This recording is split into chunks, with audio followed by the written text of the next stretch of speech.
Well, you can hear lusty voices there from Archie McPherson. Very warm welcome to our coverage of the Cup Winners' Cup game between Shelbourne of Ireland and Kilmarnock of Scotland. Meeting in the Cup Winners' Cup game, and as befits a nation which does love informality, the Irish Prime Minister Bertie Ahern will simply stroll out of his house tonight with his pals and come down to the stadium to see Shelbourne and Kilmarnock, and to see if the Dublin side can pull back that 2-1 lead which Kilmarnock enjoy at the moment. Although perhaps the word enjoy is slightly inappropriate, as Kilmarnock struggled to get that lead, which they achieved in the last few seconds of the first game. And the scorer of these goals, Paul Wright, is not fully fit, and he's on the bench tonight. So I think I could substitute the word trembling on the lead rather than enjoying it at the moment, with no disrespect to Kilmarnock. And would you believe that 69 years ago, when Kilmarnock made the first jaunt abroad, it was to here, to Shelbourne, that they came to play their first foreign match. So here we are. You could hardly call them old buddies. It was a pretty competitive game, the first one. Slight breeze, which has lessened, and I think this is going to turn out to be an exciting game, given the attitude of both managers. All right, I don't suspect that either of these teams will figure in the final. We're having here the introduction to the teams. The Lord Mayor of Dublin, Alderman John Stafford, accompanied by Finbar Flood, the chairman of Shelbourne, and the Kilmarnock chairman, Ronnie Hamilton, who has an historic connection not only with Kilmarnock but with European football, because he scored the first ever European goal for his club way back when they played in that very famous game against Eintracht Frankfurt back in '64. And there's the Kilmarnock supporter. Kilmarnock traditionally in blue and white, and the red of Shelbourne. As I said about Ronnie Hamilton, he scored a goal against Eintracht. A remarkable game that. They were 3-0 down from the first leg, and then they were a goal down in the first couple of minutes of that match. So that made it 4, and he went on to win by 5-1 in the night and knocked Eintracht out. And the man who made his debut as a 16-year-old lad in that game was a man who's now manager of Dundee United, and who, with Motherwell, won the Scottish Cup and went into the Cup Winners' Cup, and that's Tommy McLean. So there's a lineage here which stretches way back. Times have changed, of course. Kilmarnock are now playing in an utterly renovated stadium, a beautiful stadium, surely one of the best of the provincial clubs anywhere in the UK. And of course they've had the money problems. They cannot go out as Rangers and Celtic can in Scotland and buy anybody like it of Shelbourne.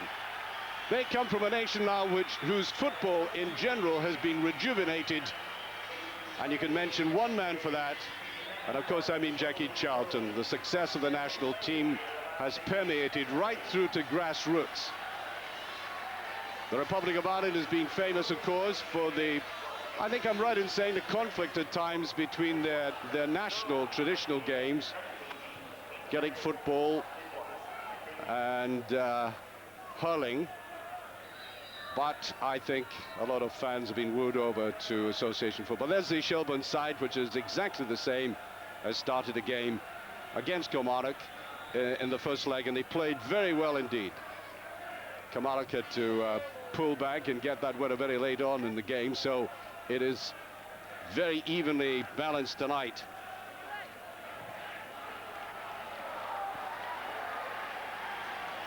Good support come over from Kilmarnock. There's the side. A very colourful goalkeeper they have, Dragoš Lekovic from Montenegro. Played for Red Star Belgrade initially. Gus McPherson had 5 years with Rangers before he came to Kilmarnock. And the long-standing favourite of the club, Ray Montgomery, 35 years of age, captain of the side, started his career with Newcastle, and indeed many of the players on both sides, curiously enough, have had experience of English League football. And perhaps the most famous of all the Kilmarnock players, of course, the man who's playing number 22 tonight, Pat Nevin. Sure many viewers in England will remember the scintillating performances of Pat Nevin, a traditional Scottish winger, you know, diminutive, tricky, fast. Played 28 times for Scotland, and apart from that was chairman of the Professional Footballers Association in England for several years. So Pat is a considerable talent both on and off the field. Well, last night we were in the stadium in Paris, the Parc des Princes, and we were seeing both sides there for over 24 hours of European football. Now, we're not getting ourselves on. I'm quite sure the level here will not reach that incredible level which you'll see after this game that we saw last night. But where the two games and where the four teams have something very much in common is commitment to win. And I think that is perhaps the most attractive element in football at any level. So, just to remind you again, this is Kilmarnock in the white and blue. Irish team Shelbourne, red and white. The ball touched forward there. Chased after by Ali Mitchell, whipped away.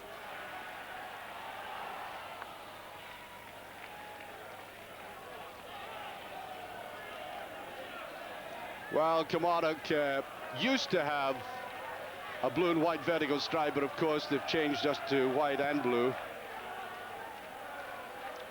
Changed the sponsor, in fact. So the Irish attacking down that right-hand side. Shelbourne looking quite aggressive. And indeed, I think they impressed people in the first game by being extremely fit. The man who made the move there was, in fact, a Frenchman, number 2, Pascal Vaudequin, the man from Paris. Well, we had a goal in the first minute and a half last night in the Parc des Princes Stadium. Irish will be after a quick one back. Scored the goal. Goal scored by Mark Rutherford was scored from way out. Excellent goal they scored, so they can drive the ball in from afar. That's a free kick.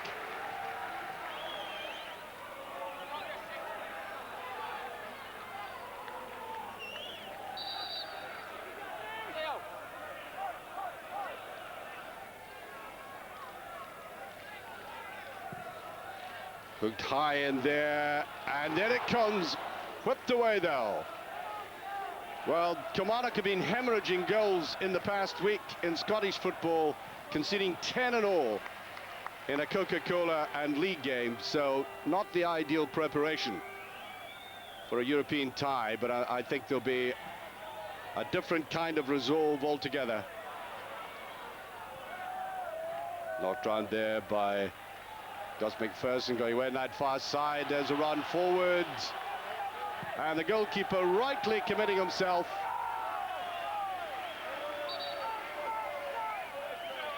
That's the Kilmarnock support in there. Not a huge journey, of course, across the Irish Sea for them. Kilmarnock won the Scottish Cup and conceded only 2 goals in the process, and that was in 1 game. So the goalkeeper Dragoš Lekovic had 5 shutouts, which is remarkable for a cup competition. Looked like the head from Pat Nevin. The referee letting the play go on. Billy Finlay, midfield player for Kilmarnock, number 5, trying to get there. Let me remind you, if you're just joining us, I know a lot of people are just coming in at this time, you're watching live Shelbourne against Kilmarnock. Cup Winners' Cup, with Kilmarnock leading by 2 goals to 1 from the first leg. Kilmarnock in the white shirts, blue shorts. Long high ball, which I doubt very much will bother this defense. Martin Baker putting it back. Player who just joined the club in the summer from the other Scottish club, Sid Mirren.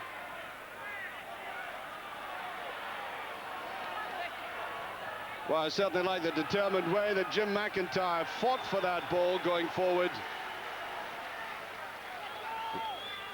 There he is, Jim McIntyre. As I said, they've had a lot of English experience, some of these players, and he started off with Bristol City and played for Exeter as well. So he went back to Scotland to play for Edrionians. Picked up by Campbell. Oh, that's a high tackle.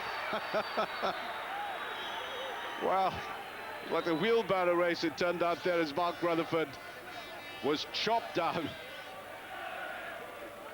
Mark Rutherford comes from Birmingham, by the way. Came on loan from Birmingham City 6 years ago. And like many people that come to Dublin just decide to stay. Such a charming place.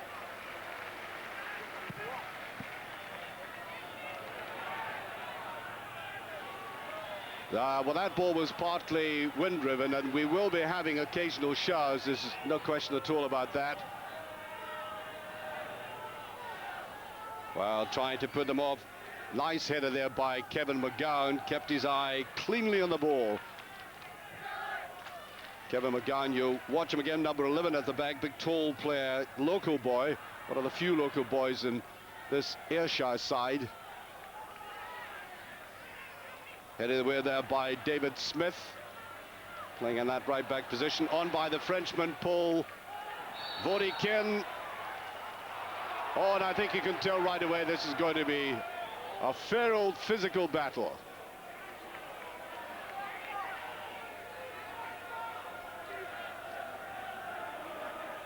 Yeah, it's going to be tough going throughout.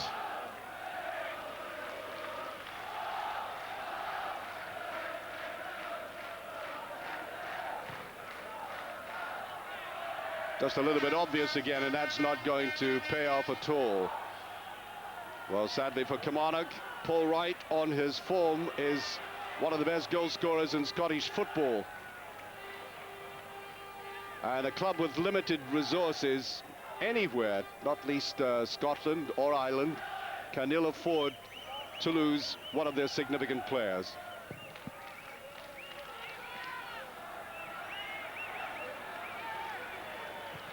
Well, it seems they're deciding on from one goal mouth to the other, missing out midfield. Well, it's very sharp. That's again the Frenchman Pascal Vaudekin getting away with that. Lays it back again, and he's taking a central part in midfield, it seems. Coolly brought down there by Billy Finlay in midfield. Now Riley. Nice little dummy there by Began on the outside and picked up by Baker. Look at the cluster of three players he's taken to the corner, and he wanted to touch it inside to the youngster, 20-year-old David Bagan.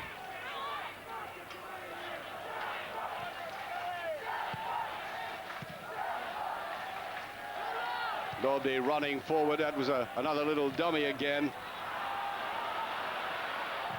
Tried to play a 1-2 there. Pat Nevin drifting in from the right-hand side.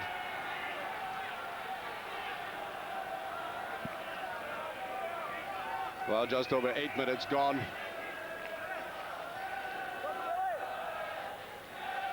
And it is a bit hectic.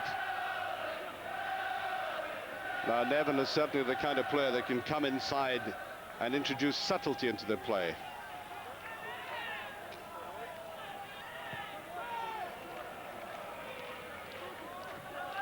Shelbourne, a club which has done extremely well in recent years. They won the Irish Championship 8 times. So they have been in the European Cup as representatives. And out comes the goalkeeper, Alan Goff.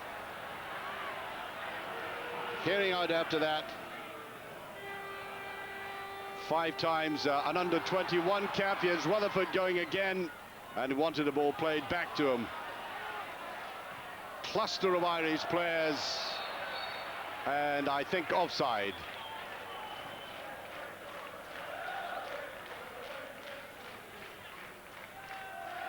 Riley. I think realistically, obviously both clubs would like a long run in this competition, but I think realistically what they would hope for at the very best is getting through this tie and picking up an attractive tie for the next round, which could earn them a few pennies.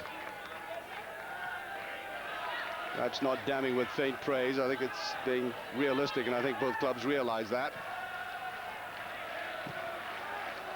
Hooked away there by Baker.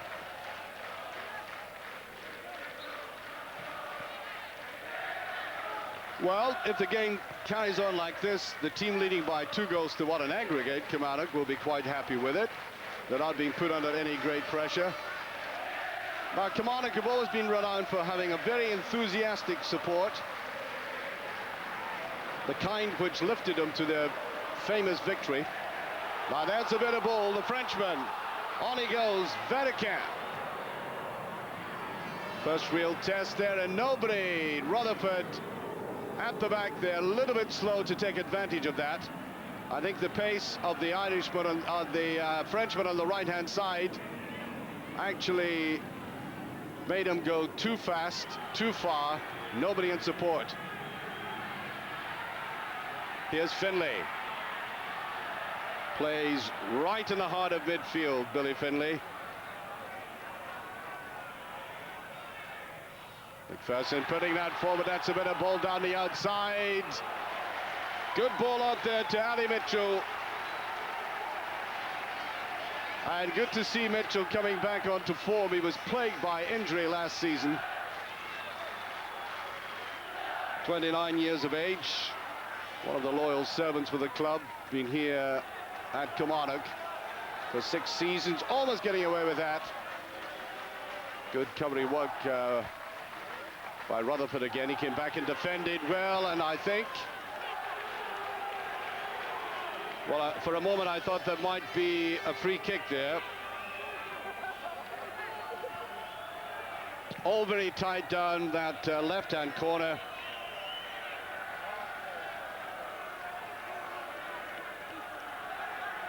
Well, I think I was talking to the Kilmarnock manager, Bobby Williamson, and of course he agrees that sometimes it's easier to play away from home than at home. That's Bagan. And a little bit of a push. In fact, I thought there might have even have been a sandwich there between the 2 Shelbourne defenders.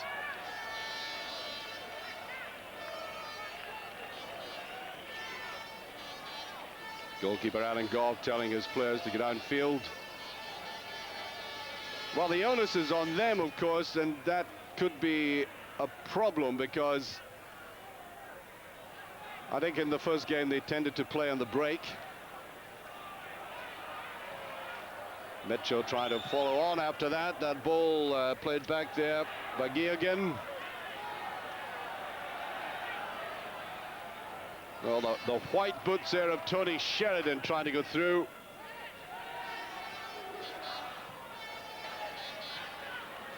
Well, no free kick there. I thought there might have been a collision with David Campbell playing in the heart of that defense for Shelbourne. They get away with it, though. Well put through by Geoghegan. Now Vatican. A tempting ball and coming from the outside. Mark Rutherford. That was the better attack so far, and clearly the danger is coming from this right-hand side and the pace of the Frenchman at full back.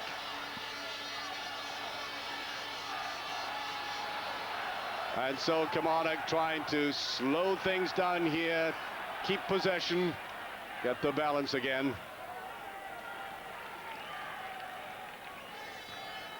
Picked up by Riley, putting it out to Bagan. Another under-21 cap for Scotland. Well, he was under no real pressure there. Might be just a little bit nervous on this occasion.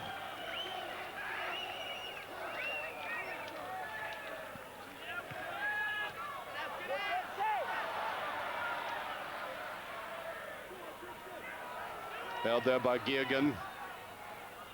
And away by Fenlon. And playing coolly at the back, McGowan. Scored the very first goal in the Scottish Cup campaign, McGowan, coming from defence. And at the back there's Ray Montgomery, the captain, the man, the longest serving player and the oldest player on the field. There he is, 35 years of age. And chasing in after that, Jim McIntyre. There he is. He played in the a Scottish Cup final before the one this season when he came on as a sub for Airdrie against Celtic, a game they in fact lost. So he's got a runners-up and a winner's medal. The Frenchman seeing a lot of the play, and Kilmarnock on the counter-attack. Going through there was Baggin. Nevin picking up here, looking dangerous. That's a useful ball inside at Baggin. Good run by the youngster. And that wasn't a bad ball from Nevin at all there. He saw the danger. And there's this youngster coming through now, Dave Baggin. He's only 20, played in all the cup games for Kilmarnock, and he wasn't far away from that. Good counter-attack. And this youngster can obviously read the game very well. Nothing a manager likes better in the modern game than a young player who knows when to run forward. Hooked in there by, touched away. Sheridan trying to come back, pick that up. All a bit tight in midfield. And the Irish defence looking just a trifle flat at the back as Dave Smith puts it back to a goalkeeper who obviously doesn't like the ball played to foot. So there might be a vulnerability there. 17 minutes now gone, still nothing each. And that away goal that Shelbourne scored has constantly been nagging the Kilmarnock management.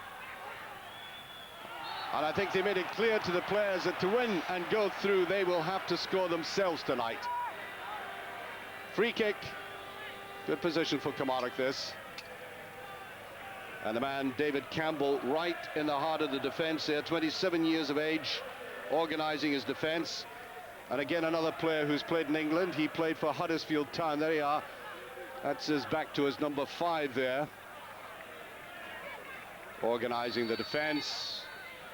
Nevin is there. Now, Nevin's a dab hand at this sort of thing. He's always been a very intelligent player.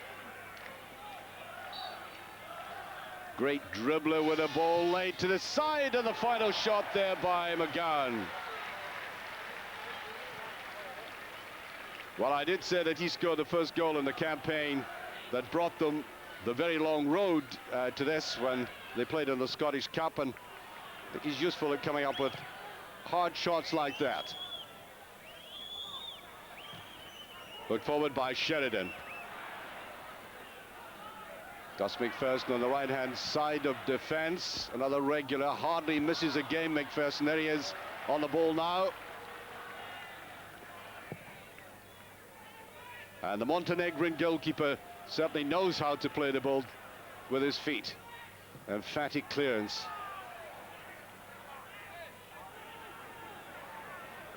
So the Kilmarnock defensive performance in the Scottish Cup was the principal reason why they went through so successfully. And the goalkeeper was part of that. Baggin inside, and well, assistant referee had his flag up.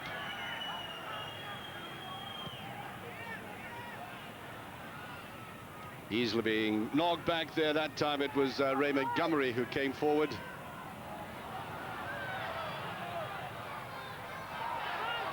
Well, they were appealing for a free kick there. The referee, Portuguese referee, just waving play on. That was a slack ball picked up by Fenlon.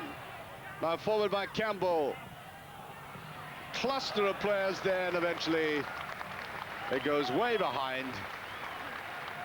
So, significantly, still no scoring in this match, which suits Kilmarnock.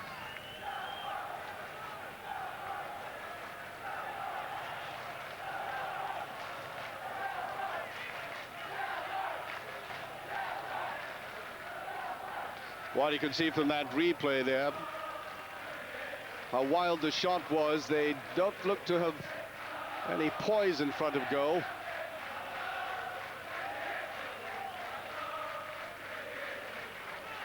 And the Kilmarnock supporters on the far side, certainly more vocal than the home support. Coming from a different kind of footballing environment where support is absolutely essential, and the Kilmarnock supporters know how to back the team up.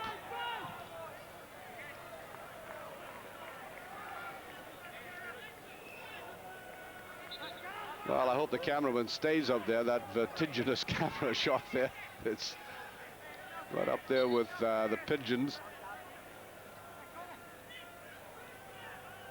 So, throw to be taken by Baker. Just in by McIntyre.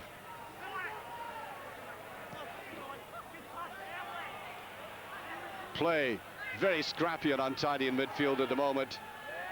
Dab forward, that's a better run forward by McIntyre on the save, and a shot and goal! Beautifully struck. Wonderful left-footed shot. That's exactly what the manager wanted. 21 minutes gone. Kilmarnock have taken the lead.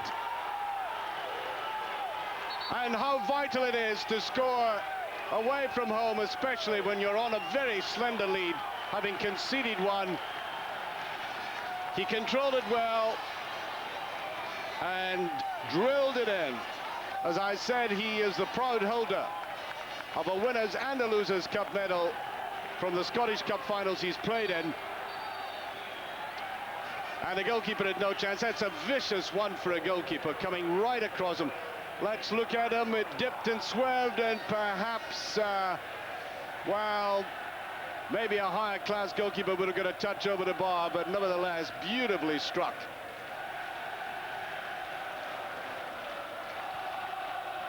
Well, you'll hear the Kilmarnock voices now halfway through this first half, and it is going to be very difficult indeed for Shelbourne to pull this back now.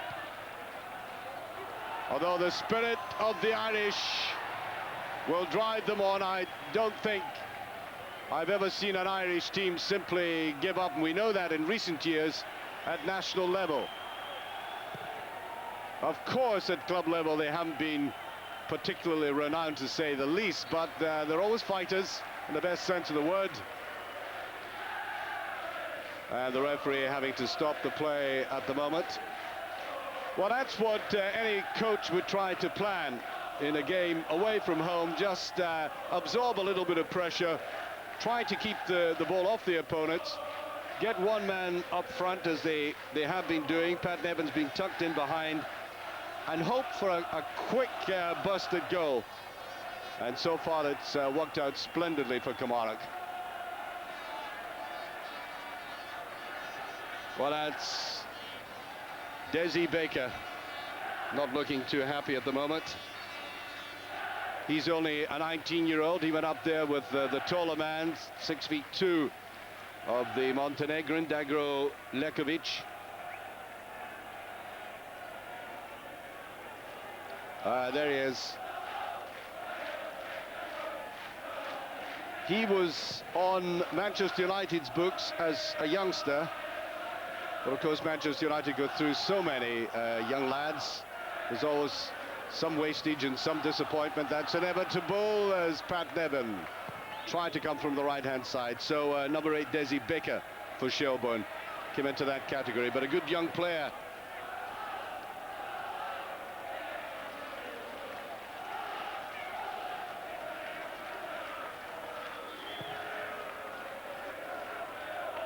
Well, it's remarkable, the transformation of a team's fortunes when they're dipping in domestic football, as Kilmarnock certainly were.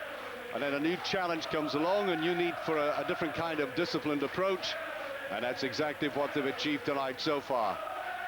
There they are. They'll enjoy the Dublin hospitality, I'm quite sure, before the evening is out, if the scoreline remains something of the same.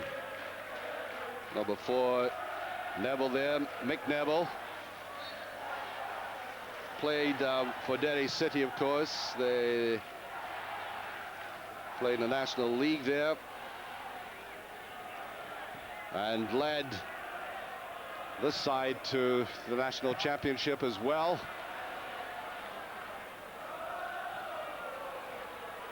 Strong wind coming to the advantage of Kilmarnock there. It really has strengthened now.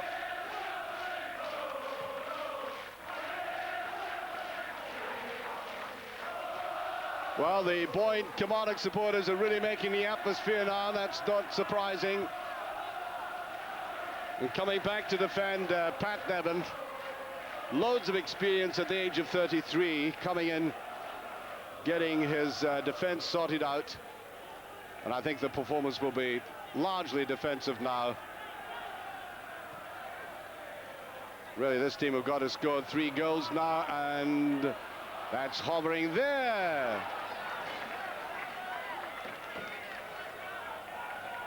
Just a little bit overstruck that time. Mark Riley coming back to give some support. Pat Scully came in to try and take that. Up it comes to Sheridan again. I think they really need a goal in this first half. That's neatly played. That's Vodeken, Rutherford. And I think that's the right way to deal with an attack like that. Get it out of the danger zone.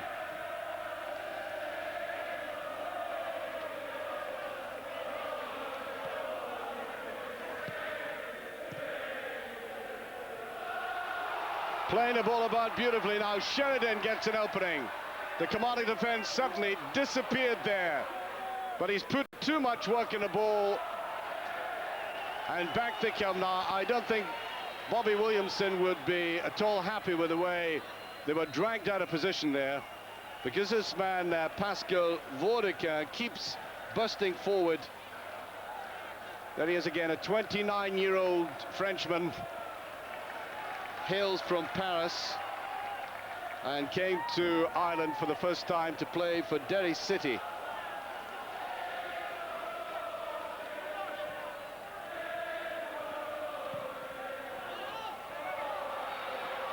Well, I think they really should have learned a lesson from having watched Kilmarnock, that's the kind of ball that Lekovic simply gobbles up. He's strong in the air again, a bit of freedom, and the ball blocked there by Ray Montgomery.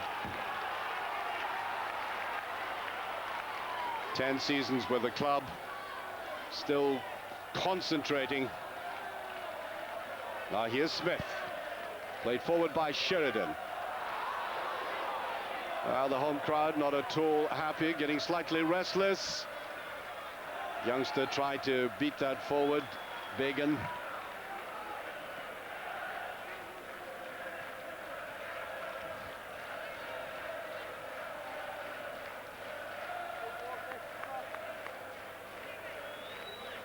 Matt has played almost 250 league games for the club. Neville there, just tucked in behind. Oh, he's got to get it to his right foot and pulls the man forward.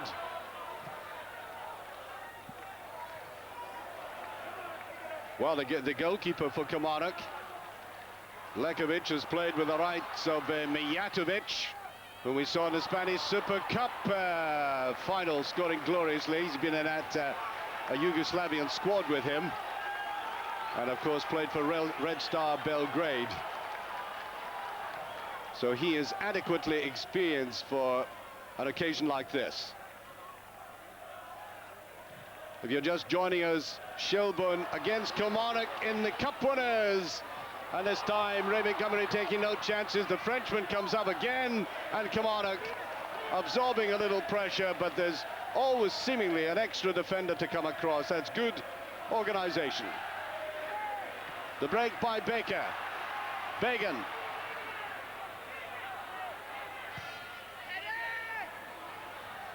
Tried to push it back there, but not strongly enough.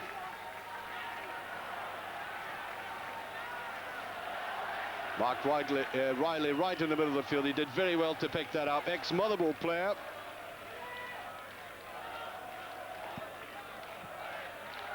Cutting out Riley, putting it to Finlay. Finley goes forward, looks for the 1-2 and gets it. Looking for Bagan. Youngster using his right foot to that. There's the touch of the head, and there might have been a little bit of pushing going on as well. And I think, quite frankly, it was by Jim McIntyre. Watch how he goes for this here. I think from that angle, it looks as if the Neville was falling back into him. Remember, after this game, with Shelbourne in the red and Kilmarnock in the white, we'll be watching that. Our recorded highlights from where we were last night in the stadium in France of Paris Saint-Germain. Incredible game. Levin, that could be touched as well. Bagan coming in from the outside. And this Irish defence, having given that relatively early goal away, are now looking rather fragile when the ball is played across goal. I think Killy might have another goal in them, in fact. By the way, when I say Killy, for all our other viewers around the UK and Europe, Killy is the affectionate name for Kilmarnock.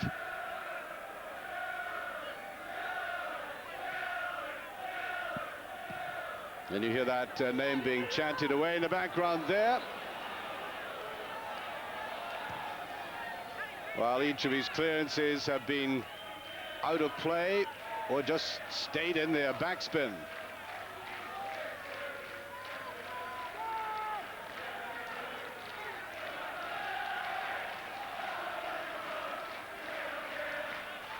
Ball played away forward by Fenlon.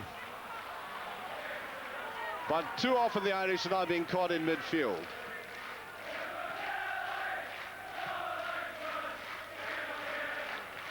Well, it does show the loyalty of supporters, because Kilmarnock, to be frank, have had a very bad week in Scotland. But they've rallied behind them, as you can hear in the background. And it always helps a team abroad when you have that kind of support.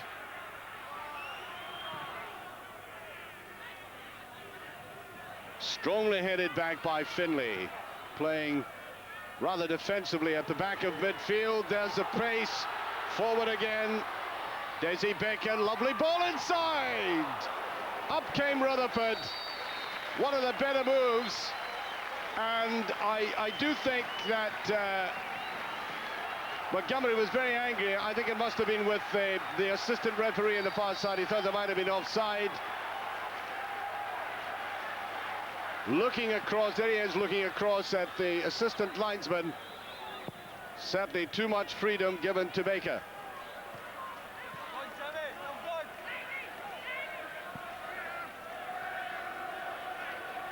There he is coming, Mark Rutherford, who's looked very impressive, very speedy, as I said. He comes from Birmingham. He's been 3 seasons here now, 25. And he was the second highest goal scorer in the cup campaign that Shelbourne had. 12 minutes from half-time.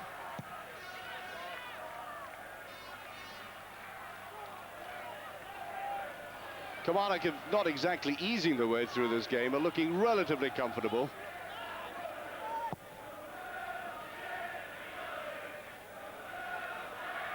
Oh, there's a bit of freedom here for McIntyre. Still has the ball in play. Decided just to hold it towards him till he got support there. Here's McPherson. I said he had 5 years at Ibrox with Rangers before coming to Kilmarnock.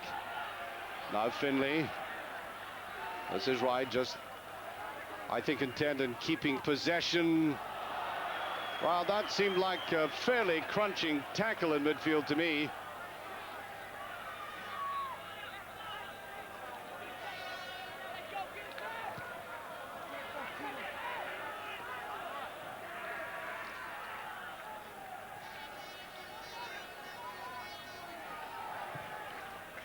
Longer ball there by McGowan. Pat Nevin hasn't been in the play all that much, but doesn't really need to be. If he can turn on the style over a couple of minutes or so, and he's perfectly capable of that. There he goes. Just a little bit too much for him.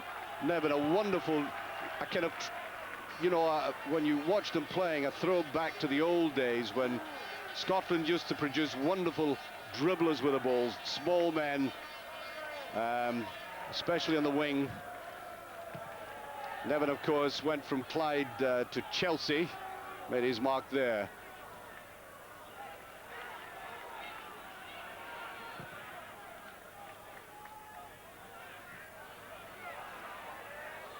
Just caught out of position.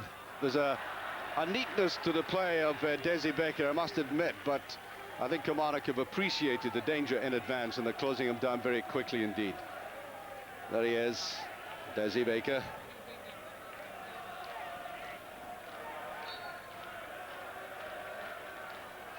He actually won when he was playing across at Old Trafford, the English Youth League and Cup, but eventually never fully settled there.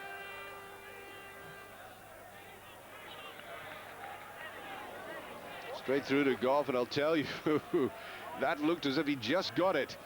The pace of the ball, the skid of the ball almost deceiving him.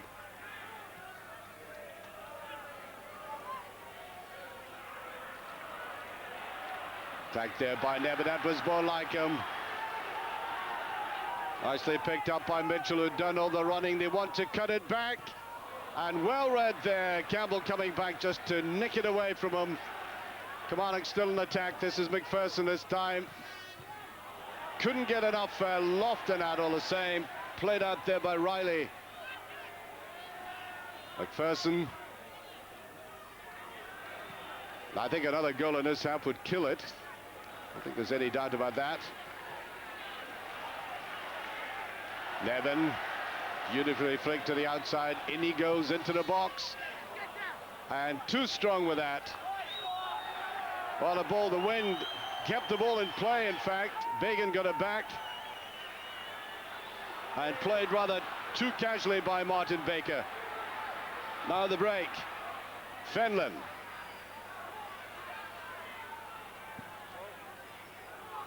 Gets it forward to Sheridan. Forward there by Smith. A little bit obvious that. And hooked away by Martin Baker. Good signing this, Baker, for Kilmarnock. As I said, they have limited funds. Well, which club outside of Rangers and Celtic in Scotland doesn't?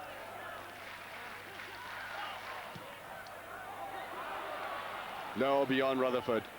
And they got that player I was talking about from St Mirren. He's only 23. He's had 10 caps at under 21 level, so I think he'll turn into a very reliable player.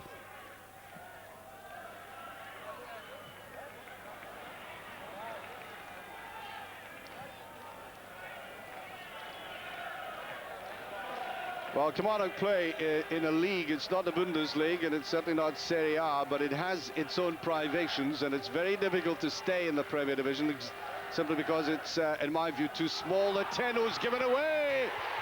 What a blunder! Lekovic gives the Irish a chance. Quite unbelievable, the ball played across there.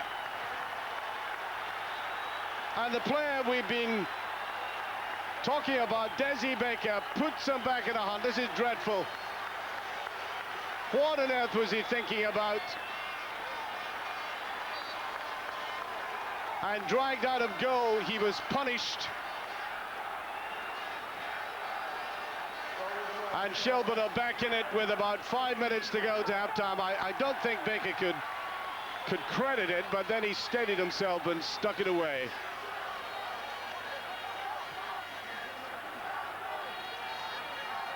A dreadful goal to lose at this stage. Kilmarnock on the attack again, though. So the Yugoslav international shows you that goalkeepers of quality can still make enormous blunders. Oh, I think the Kilmarnock players will be angered by that.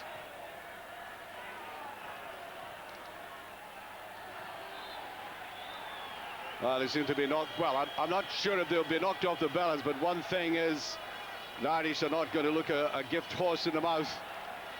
They'll come back very strongly after that.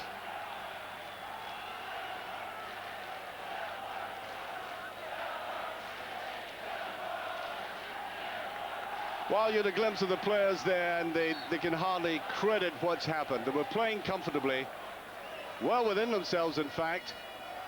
The defence, which has been torn asunder recently, looked as if it had tightened itself up, looked much more disciplined.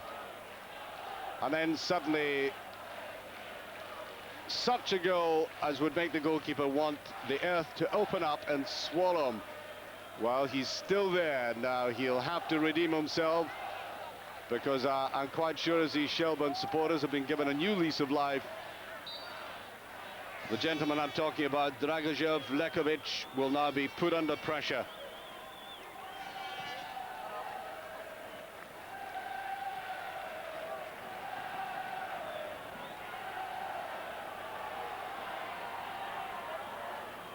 There are simply some goalkeepers who hate the ball played to feet in a pass back, like the Irish goalkeeper here, Alan Goff. Now, the very first touch of the ball that Lekovic had with his feet was treated positively, and you could almost deduce from that he was going to be all right in that category, and then the sudden rush of blood to the head.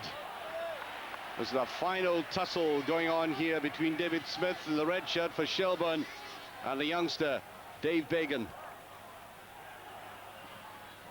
Like the look of Bagan.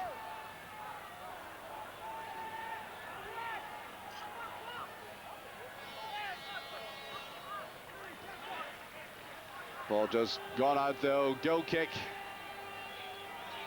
Well, what can a manager say to a player who's done that? He's got another 45 minutes to go. Doesn't want to make things even worse than they are. Although I don't think the conversation will be all that placatory.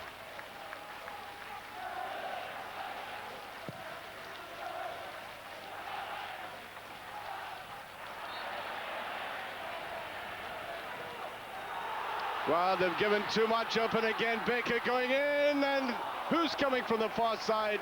Rutherford just about a couple of feet too late. Now, somehow or other, given what has happened, that this man snapped the goal very quickly. He's elusive, he's quick, but somehow or other, they will have to close him down, get better marking than that. And now the game remains finely balanced.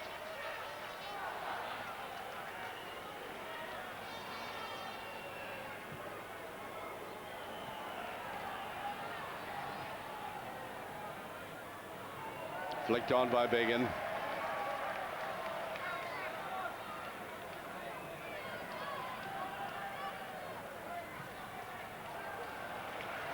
Oh, I think we're seeing the evidence of a team that's ever so slightly shell-shocked. Ball's been given away too easily. Bagan, ball flicked out to Riley. Riley now. They're getting players back very well all the same. Bagan tries to nick it through the middle, looking for a little 1-2 there, and nobody. Bagan had cut inside. I think they'd expected him to pop up on the left wing, but he had gone inside to graft away there. Man running down there, Ali Mitchell, another experienced player, 29 he is. Solid player in midfield.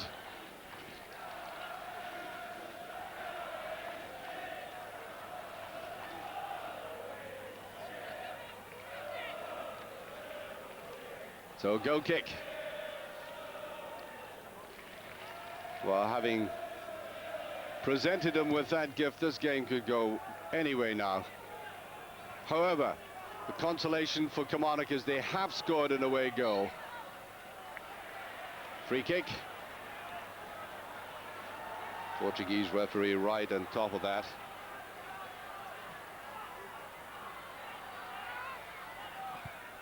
That's Rutherford. Goal scorer from the first game. Now Smith almost got it through. Just being caught on the ball too often, putting too much work on it in midfield.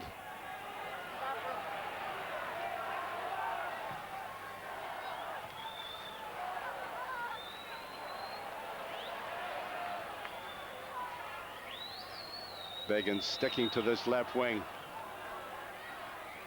Kilmarnock got out of that well all the same. I think they'll be glad to hear the whistle at this stage, just to go in and steady themselves. Have a chat with each other about maybe they should draw a very quick veil over what happened there. It's irretrievable anyway. Bagan. Good run forward there by McIntyre. That's an excellent ball. And Pat Nevin, I don't think he scored many goals in his career with his head, but he was in there like a flash. And that's experience for you, who kept up with the play. And in he came, one of the smallest men in the field, tried to nip in there and get the header in, and it almost came off.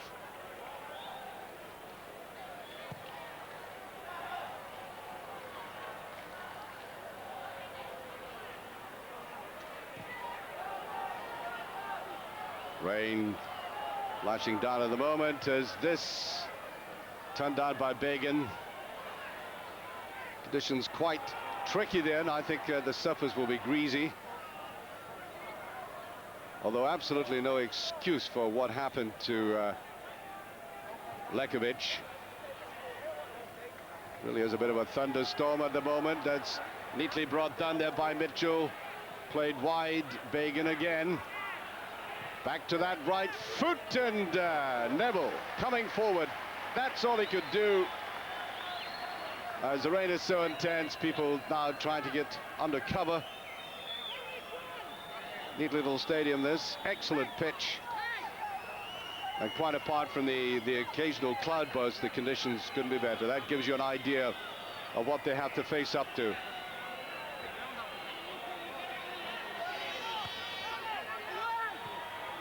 Trying a near post one, and real congestion of players there. They still can't clear it. That's pushed away.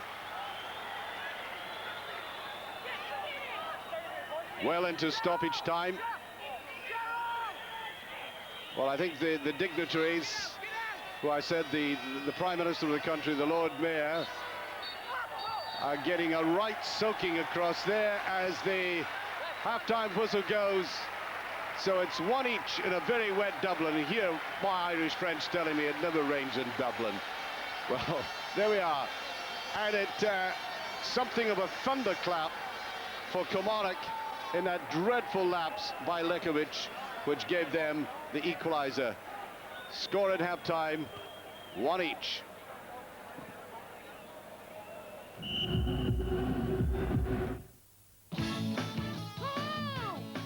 When you really, really know something's right, don't bounce it around, snap it up. Konica.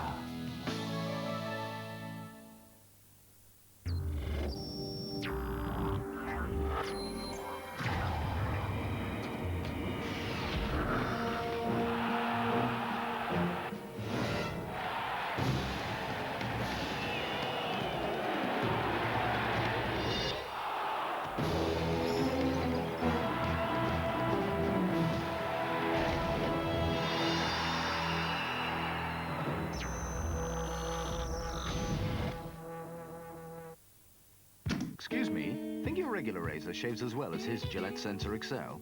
Yeah. Well, try Sensor XL. It'll change your mind. After one shave with Sensor XL, we bet you don't go back. Because only Sensor XL has protective microfins for extra comfort. Ooh. And self-adjusting blades for extra closeness. So, take the Sensor XL challenge. Excuse me. Bet you don't go back to your old razor.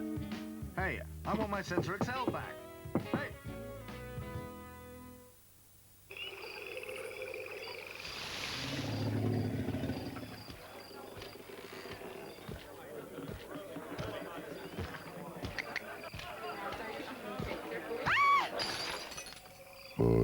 Budweiser.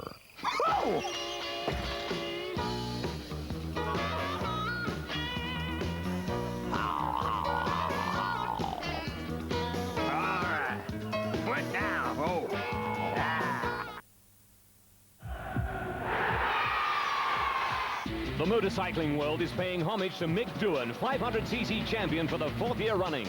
On the 125, Valentino Rossi looks unstoppable. But the 250 championship is a real dogfight. Who'll be top dog though? Harada, Bachmann or Biaggi? Now for the Czech Grand Prix. Check it out. Qualifying Friday and Saturday, 1300 CET, 12 UK. And the race, Sunday at 11, that's 10 UK. All live on Eurosport. With MTD for a growing world. Certina Swiss Action Watch. and Suzuki. Ride the winds of change. The rain still lashing down in Dublin. We're at half-time in the Cup Winners' Cup game between Shelbourne and Kilmarnock. The score 1 each at half-time. Kilmarnock having taken a lead in the first game by 2-1.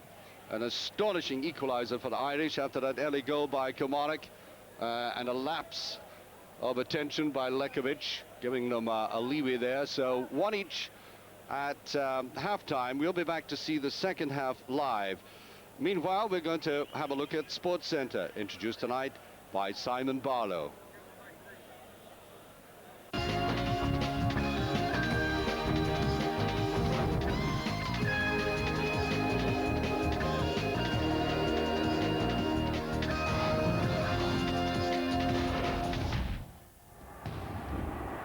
Sports Centre with Fila.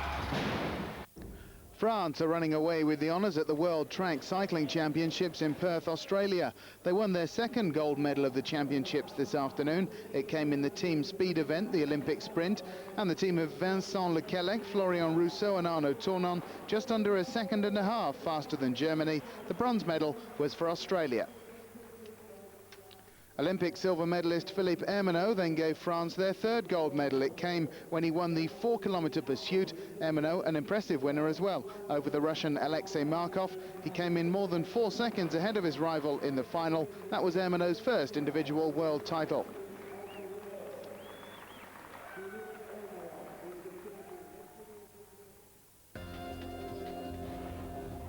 Ari Vartanen's mounting a real challenge on race leader Pierre Lartigue in the Master Rally raid between Paris and Moscow.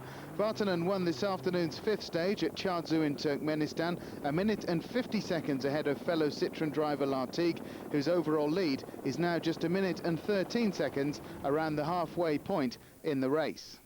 Among the motorbikes, Spain's Jordi Alcaraz won his first stage on the race. He finished this afternoon 1 minute ahead of the German Jürgen Mayer. Thierry Magnaldi of France was third, and he leads by just under 15 minutes from Austria's Hans Kinnegartner. The first 5 in the bikes, all KTMs.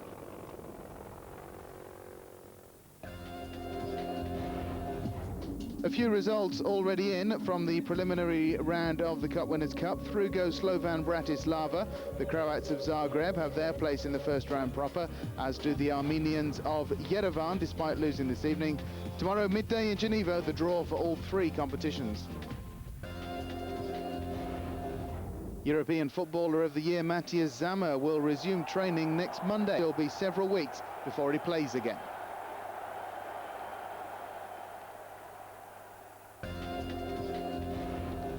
And Real Betis of Spain have broken the world transfer record. Denilson, the Brazilian international midfielder, is joining the Andalusian side from Sao Paulo for no less than £20 million. He has a 10-year contract, though he won't play until after the World Cup. The previous record was the £18 million. Barcelona played La Coruña for another Brazilian, Rivaldo. That's it for now.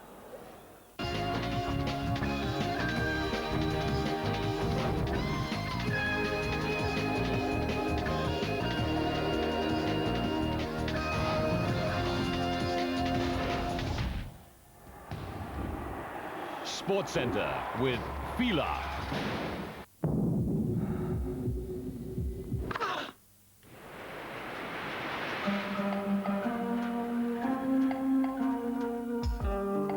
In such an assembly, it was impossible for the heart not to dilate and expand itself. My own was often full, and I have seen a tragedy with less emotion than I did this scene of joy.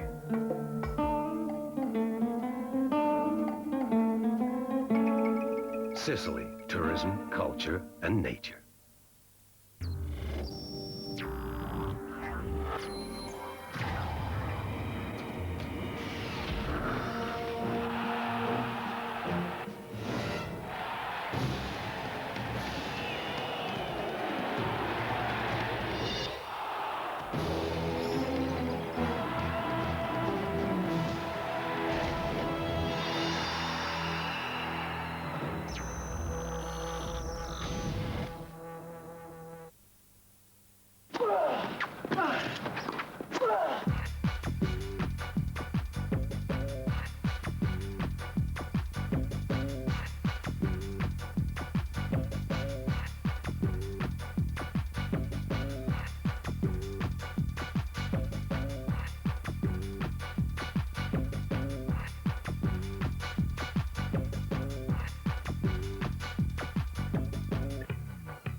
Welcome back to Shelbourne Stadium in Dublin, where Shelbourne and Kilmarnock are drawing one each at half-time. The rains have descended almost like a monsoon.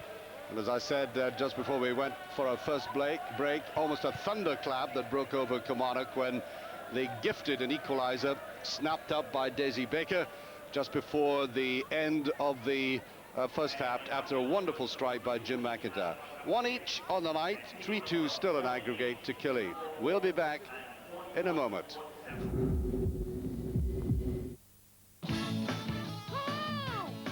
When you really, really know something's right, don't bounce it around, snap it up. Konica.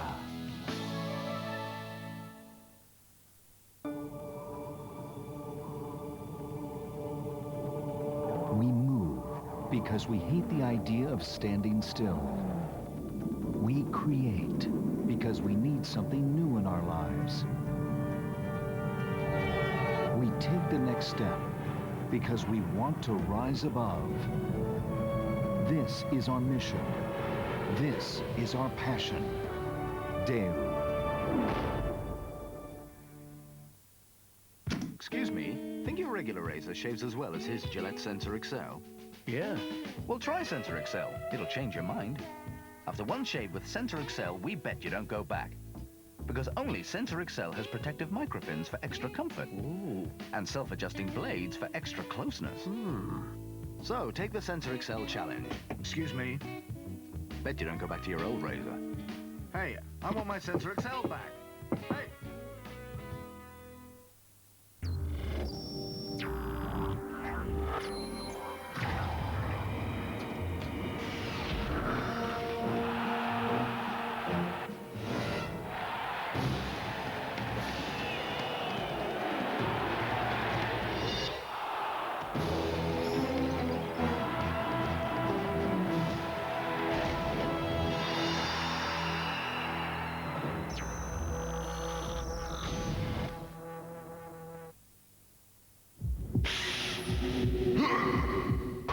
Vancouver, the next battleground in the Kart World Series.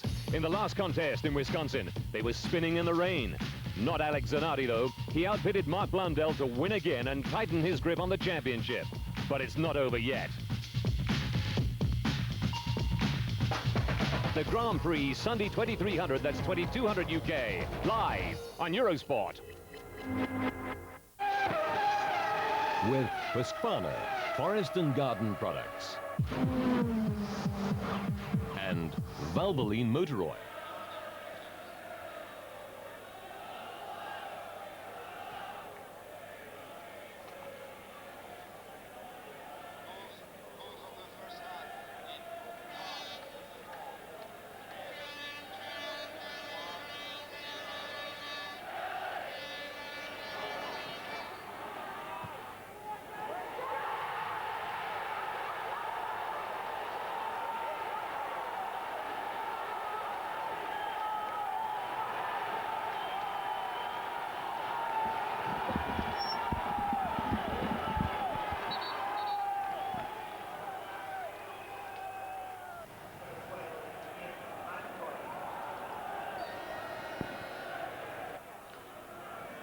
These, the goals scored in the first half.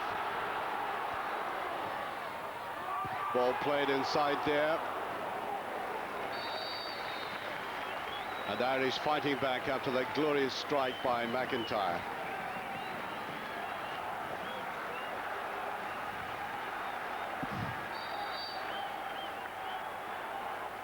Good confident start by Kilmarnock in the game, and in a few moments, of course, we'll be watching the second half live. And here, this terrible blunder by Lekovic.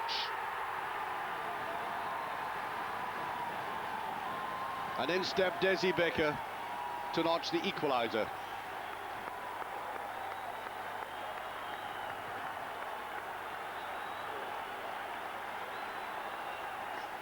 A stunned Kilmarnock side after this. It looks safe enough. It should have been cleared well downfield. Totally misjudging it. And very smartly driven in for all that.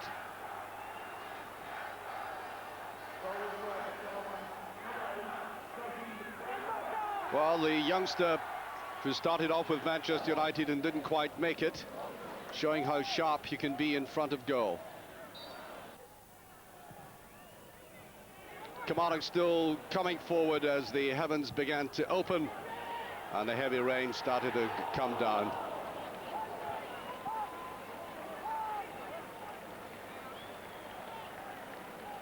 Pat Nevin coming in there, as I said at the time, the smallest man on the field virtually, and almost getting in there to score with his head.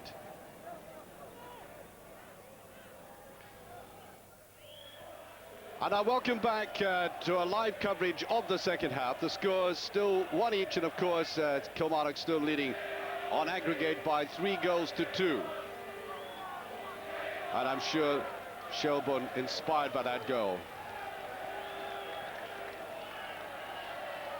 Well, if the Irish have any sense, and I'm sure they have, they must really put Lekovic under some pressure now. Now, the man might recover from that, but they really have to test him out and see if his nerve has been shattered by it.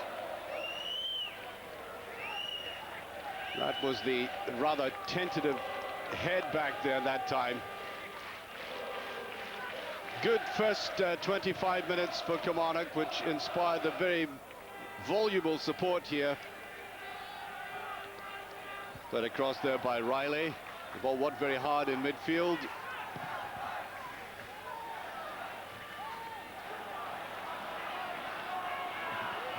Picked up there by Fenlon, who came forward. McIntyre drifts, and that's a beautiful ball. Bagan going for it. Pitch a bit heavy on that far side. He always turns the ball into his right-hand side. Little bit of hesitation in the Irish defence, but eventually cleared there by Gagan.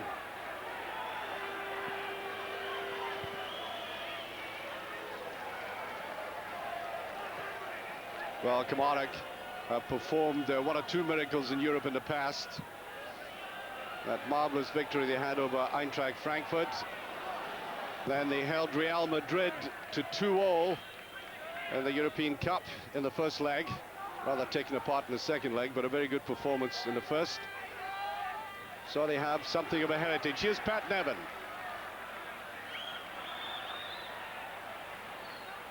Nicely played across there and slides away from everybody.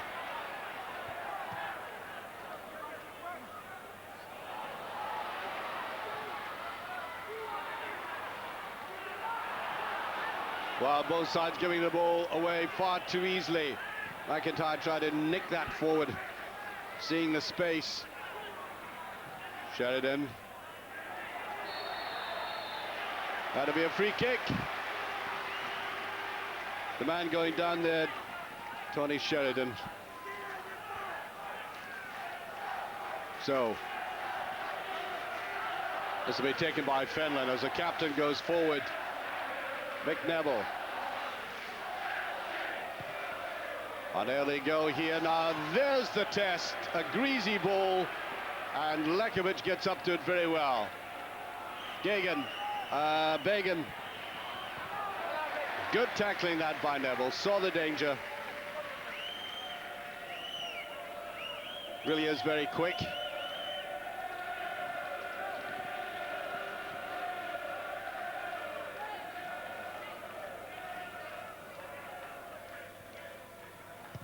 Again, he tries to go down the left-hand side. Simple but effective clearance there.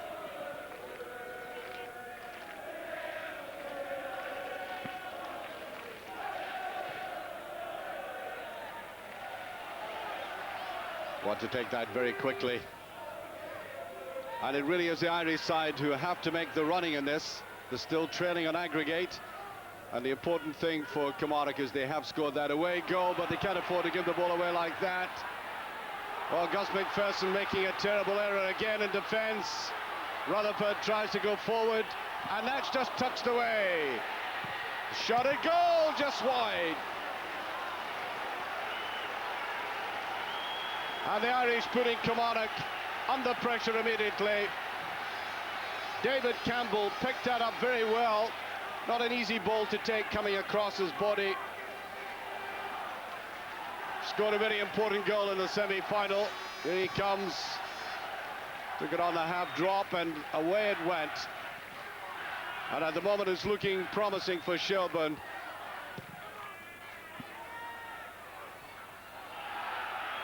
No free kick. Hooked away there by Scully. Chased there by Bourdaquin. The French player who impressed a great deal in that first half. A lot of good runs up the right-hand side.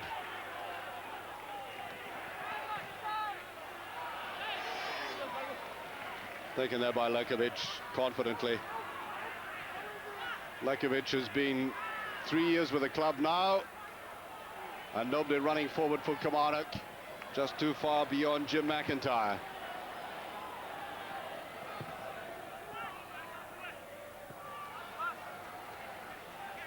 Straight out of play. Now, what I did like about Kilmarnock in the first half was when it really mattered, they did hold on to the ball intelligently. Played it around very neatly. But of course, as anybody will tell you in Europe, even the most experienced teams, you cannot afford a lapse of concentration. So many British clubs have suffered as a result through the years of that. That's an ambitious looking ball. No chance for Ali Mitchell to get onto that. Up in the air by Montgomery. Well, the higher balls won't bother him at all. McGowan very good in the air. As I said, one of the local boys in the team, although he's also played for St Johnstone and St Mirren. It's a tall player at the back, number 11. If you're just joining us, that's the scoreline at the moment. Kilmarnock won the first leg 2-1. Thus they're up an aggregate, and Shelbourne playing in the red. And that's out of play. Well, certainly Kilmarnock were not overconfident as a result of the rather poor form domestically recently. But there was a look of determination about them when I saw them. And I think they'll recover from what was just one of these lapses that happen occasionally. I've seen that happening to goalkeepers before. Simply giving the ball away. This is the man who scored a goal in the first leg, Rutherford. Back to Baker. Neater play there this time. Gee again. And to Rutherford, and well tackled there by McGowan coming forward. Gets it out of the danger zone, all right. Nevin. Well, the first touch letting Kilmarnock down. Well, they've had to defend in the first 3 minutes of this half rather grimly, but now they want to try and get possession in midfield.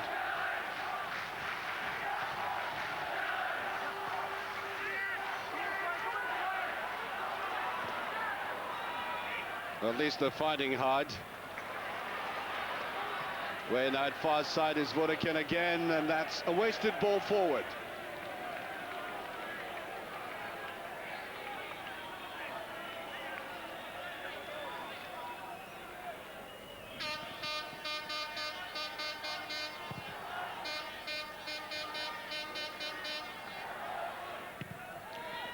Neville putting that down. And I think they look a much more dangerous side, Shelbourne, when they play the ball wide and try and get Mark Rutherford on the left into action. There's Bobby Williamson standing there, the Kilmarnock manager. Former player, Clydebank, Rangers. And hooked away. Baker got into it that time, Martin Baker. Now this is a trying moment for the Scottish side. There's no doubt about it, they have the initiative. That was the goal scorer, Desi Baker, sliding in too late. Looked like a little bit of a jersey pull again, and appeals for hands. Pat Nevin raising his aloft. Now Bagan.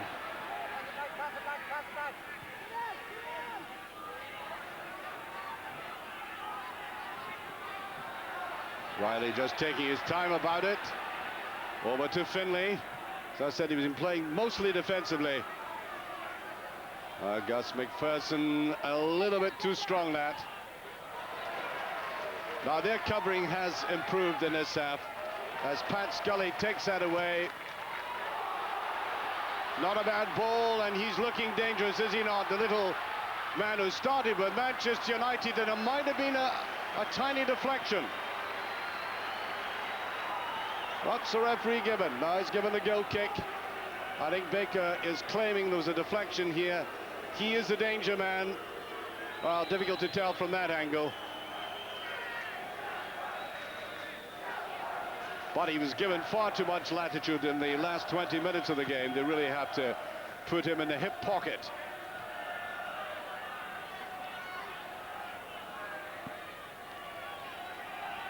But it has to be said, he's looking infinitely more dangerous than any of the Kilmarnock players going forward at this juncture in the game. Almost 10 minutes gone into the second half.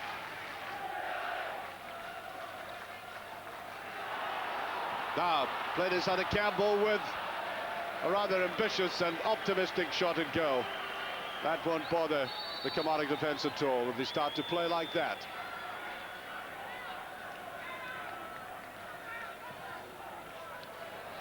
That's the man who drove that in. David Campbell came from St Patrick's Athletic to this club, and as I said, like many of the players, has dabbled in the English League. He was with Huddersfield Town. Just got that away from Rutherford. There's McPherson. His better play, more constructive. Mitchell going deep, and they can't afford to give the ball away like that. It's picked up by Sheridan, and you could see that Baker ran onside there, leaving Rutherford to pick it up. And wisely, the corner kick conceded by Martin Baker. Still one each, still Kilmarnock lead and aggregate 3-2.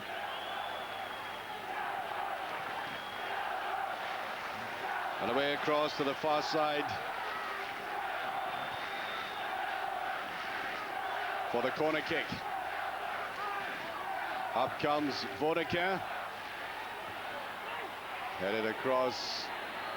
Rutherford tried to get in there. Too many Kilmarnock defenders, though, but not getting it back into midfield.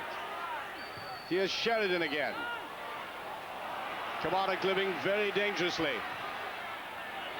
Goalkeeper should be committed to that, and is. Well, he owes one or two favours to his mates now, this player, after doing what he did.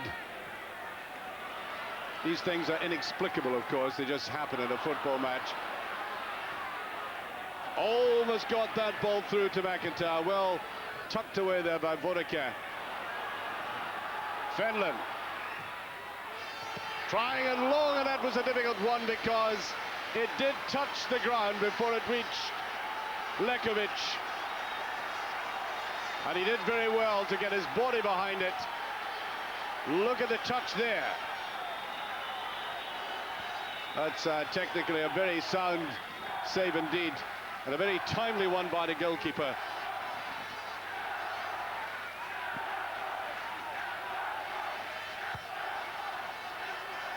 And there's a pre-edited goal. Nobody covering there at all. Baker getting it up the line. And they're scrambling the ball anywhere. And oh dear, the marking in that Kilmarnock defence.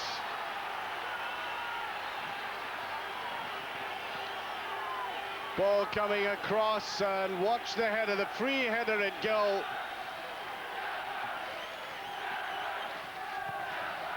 They'll do well to hold out at this spell. Looked as if the ball had gone out, but referee waving play on. And Kilmarnock simply must get better possession in midfield.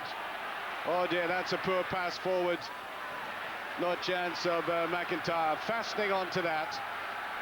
And the initiative clearly with the Irish at this stage of the game. Flags being driven straight out there by this quite fierce wind and rain.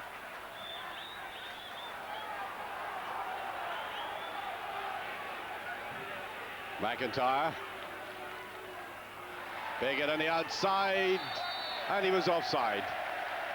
They had only one chance to put the ball through to the left-hand side.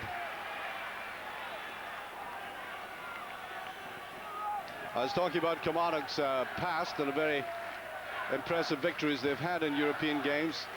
They, of course, go right back to the old Fairs Cup when they were first introduced to European football.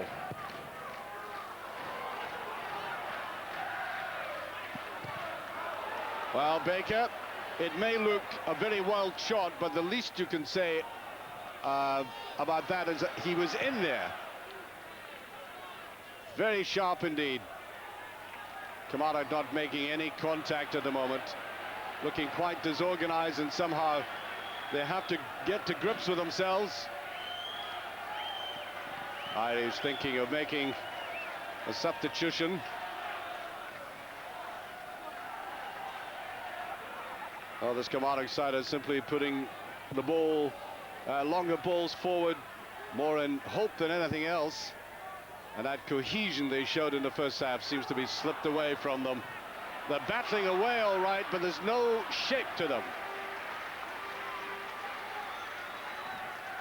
So 15 minutes into the second half, and it's been something of a siege on that Kilmarnock goal mouth.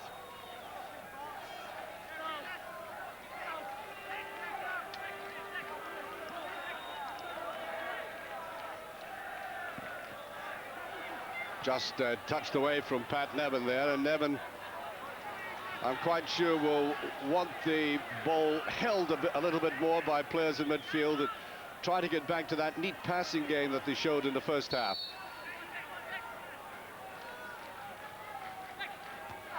I think if that goal had not been conceded in the first half, you might have seen the very opposite of what we're seeing at the moment. This is Nevin at his best, and just a little bit slow. He is very elusive, or certainly was at his best in the game. There's a bit of space here. Bagan again comes forward. He's quite prepared to hold on to the ball, although the Irish have identified him as a real pest on that left-hand side, and that's too much. Easy ball for the goalkeeper, Goff.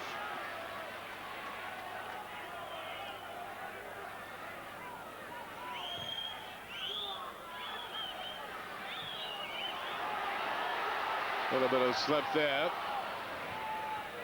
McGowan coming right across. Baker, elusive as ever, turning out to be perhaps the most promising player in the field. Kilmarnock on the break.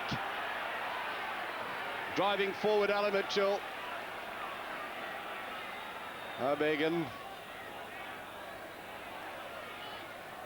It's not all that easy out there for either set of players.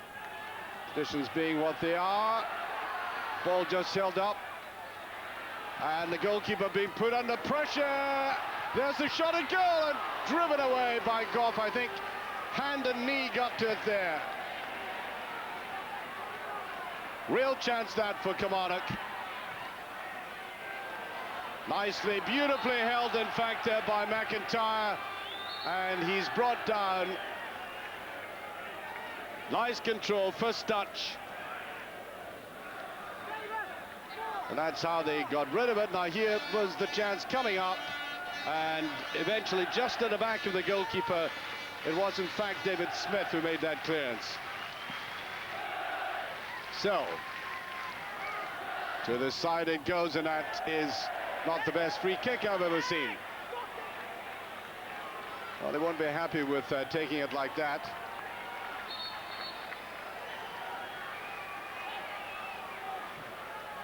Herbert, Kilmarnock is still in this competition.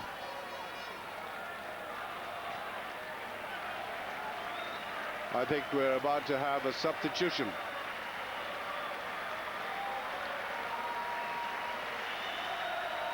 There's the Irish making the substitution. So it's Geoghegan, Stephen Geoghegan, who's coming on this time, as Pascal Vodaka goes off. Geoghegan has been the National League's top scorer for the past 2 seasons. And he scored in the last two cup finals that Shelbourne played in. So a very prolific goal scorer has come on. And he was in the Republic of Ireland squad for the game against Macedonia. There he is, getting his first little touch of it. And they realize the importance of having a good striker and an attacker on at this stage in the game. They're still trailing. They may be playing the better of the two sides at the moment, but the statistics are harsh to accept. They're still out of this competition, and that will be taken by Lekovic.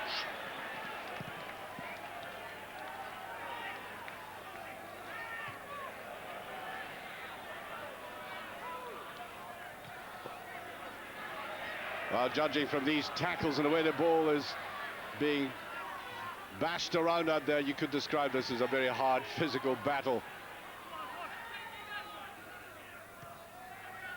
And of course, it will suit Kilmarnock to try to keep the ball. There's McPherson. Oh, he slid, I think. Gus McPherson clearing that downfield. They've said about the man who just cleared that, he's hardly ever misses a game for Kilmarnock. Played over 300 games for the club.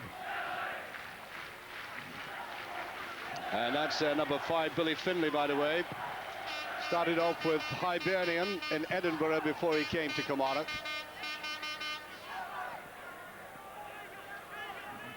So 20 minutes into this half, and it has been a dangerous one, to say the least, for Kilmarnock.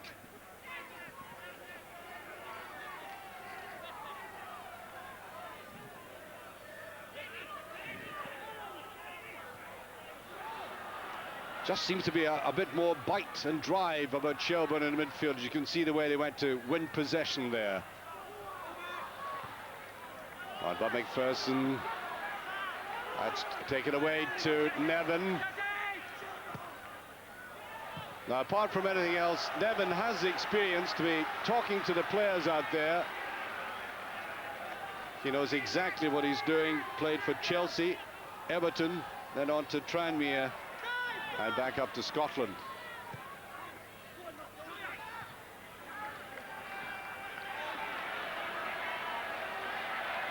Well, the one thing about McIntyre after that goal, he's stuck to his task all right. The pitch is getting very heavy. There's Bagan. Tries to get McIntyre back into the game again.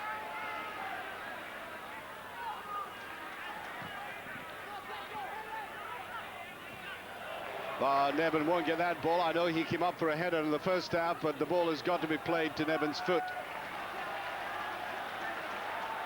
Anybody who watching in England will know that Nevin at his very best for Chelsea. You gave him the ball and then he started to weave between defenders. Now, obviously, he's not the same player he was at his height, but he's still got ability. Driving forward is Pat Scully.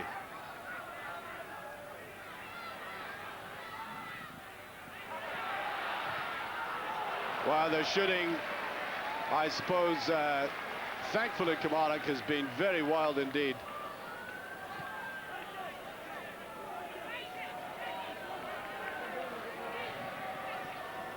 That's Geoghegan who came on, the substitute.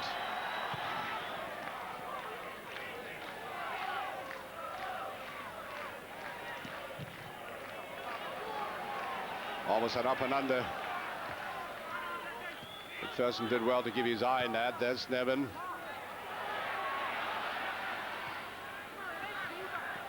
Well, the goalkeeper dealt more capably with it than he did in the first half.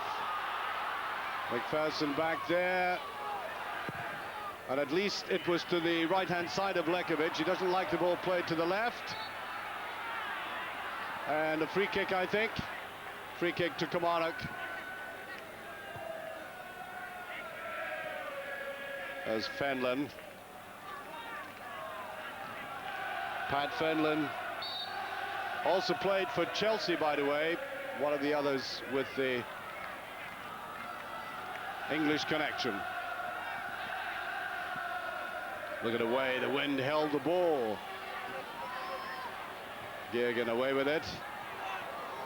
Or just placed in a path there by McGowan. This is Gagan. Rutherford picks it up. In there by Gagan. The two Gagans in the field now, number 3, number 10.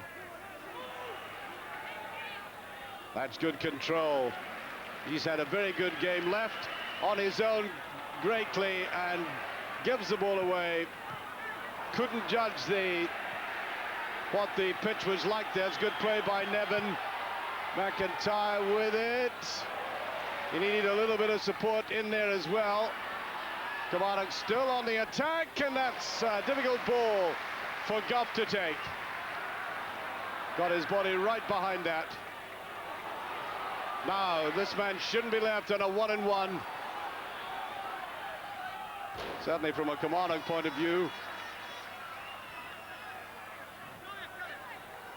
Just about 20 minutes of the game remaining.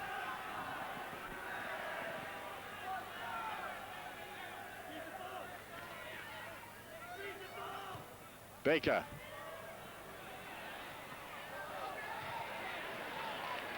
Nothing very pretty about the way they're trying to clear the lines, and I do think they should try to be just a little more constructive.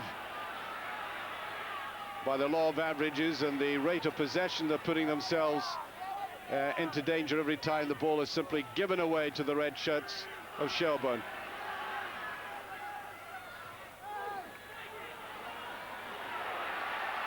Oh, good run forward there, and a little bit of a jump, but it was a free kick. Don't think there was any doubt about that. Pat Fenlon going right in. Now this could be very dangerous indeed. Certainly fouled there, and he just gave that little extra leap at the end, but right on the edge of the precipice, you might say, Kilmarnock. Now the shouting of a gag in there. Fenlon's there as well. And let's see how adept they are in this situation. Onus on Lekovic, just over. He did well to get up, and I think he might have had that covered. Just a slight misjudgment. Fenlon indeed who took that.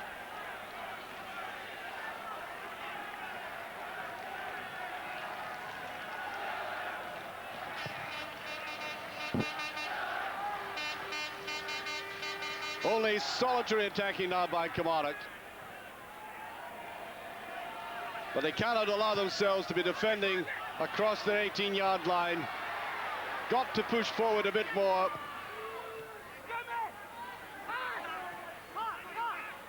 Nevin. Offside. That line looked very flat all the same, and Ali Mitchell almost came up and picked it up. Good ball played out there by Sheridan.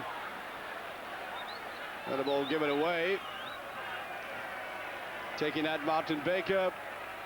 It's one positive situation in this game on the goal line, clearing that header.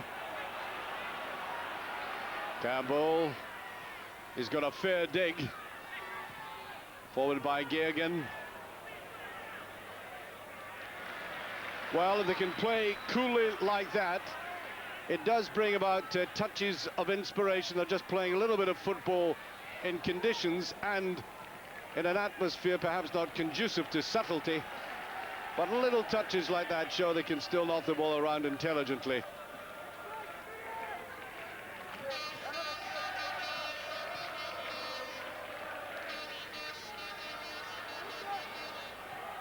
Well, lacking support again. Baker, and really Ali Mitchell was standing rather too static that time, just inside him.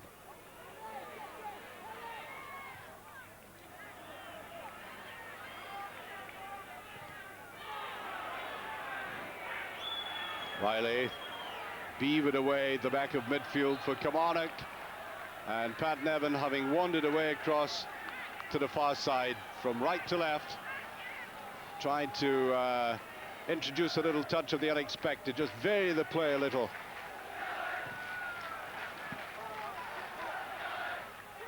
Well, the Kilmarnock supporters are getting a right old drenching across on the far side, but they have been a great vocal encouragement to their team. Really a credit. Out shouting the local support.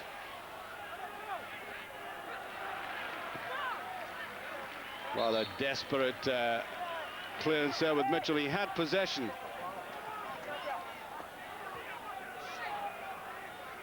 While they have been slightly apprehensive, there might be a rather munching of fingernails there on the far side. But they've kept up the vocal encouragement. Ball here played to David Smith. And back.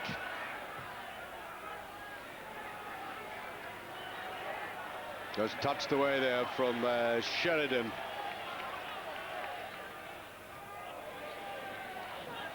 Sheridan's seen a lot of the play in this game. And that's well wide. Shot in there by the captain, McNeville. Not bothering the goalkeeper.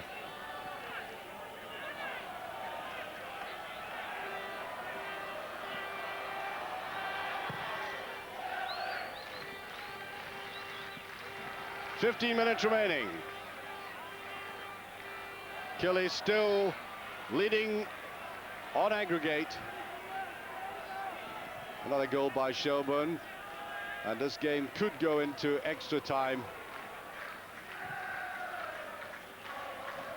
Both managers, of course, have prepared meticulously for this. A game coming, a very crucial European game coming so early in the season for them. Shelbourne had played 3 English clubs in pre-season friendlies to warm them up for this. Now Neville. Oh, look at the Shelbourne player tucked in behind the Kilmarnock defence. He just got that away. Finlay trying to get that away downfield. And now the Irish crowd beginning to roar encouragement. Sensing the game reaching its climax.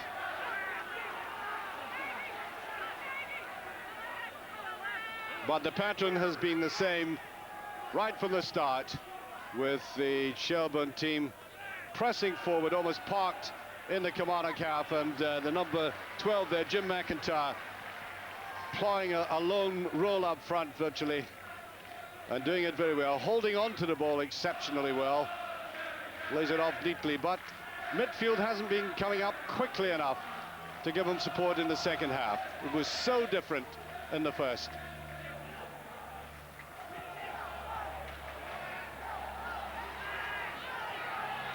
McPherson just happy to get it away there. Still in play though. There's a better run forward. Mitchell with it. Had to get that ball in early. This time he does. Can it be cut back? And too quickly, McIntyre. He did everything right until he chose to try to cut it back to Nevin there.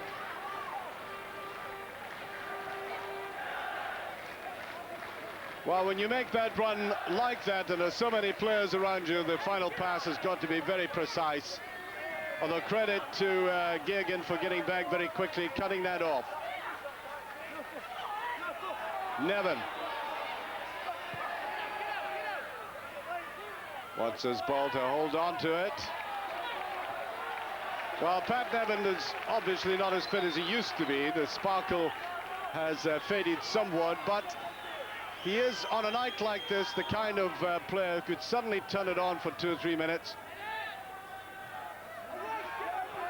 So there's always a potential there for danger for the Shelbourne defence. Very slippery now. Headed away by Baker. Oh, there's a free one now. Can Baker put it away? Great save this time. This time it was Desi Baker, the Irishman, getting away, and Lekovic did very well to narrow the angle. Well, having made that awful blunder and put his side under the cosh again, you could say he has slightly redeemed himself. There may have to be more of that to follow, though, with Another 12 minutes remaining. Well, they'll have to compete, and they knew they would have to compete with the physical nature of this side. Now, this is good keeping. They had to play it away to the wider side of the goalkeeper, but he had it well covered. Now, that was a dangerous tackle to make on the edge of the box, but it came off. The rain now as bad as it's been. And it's something like a deluge on top of that Kilmarnock goalmouth, coming in the shape of the red shirts now. Constant bombardment. And the pressure is eased as you can hear that loud cheer of relief from the blue and white throng across to the far side, offside.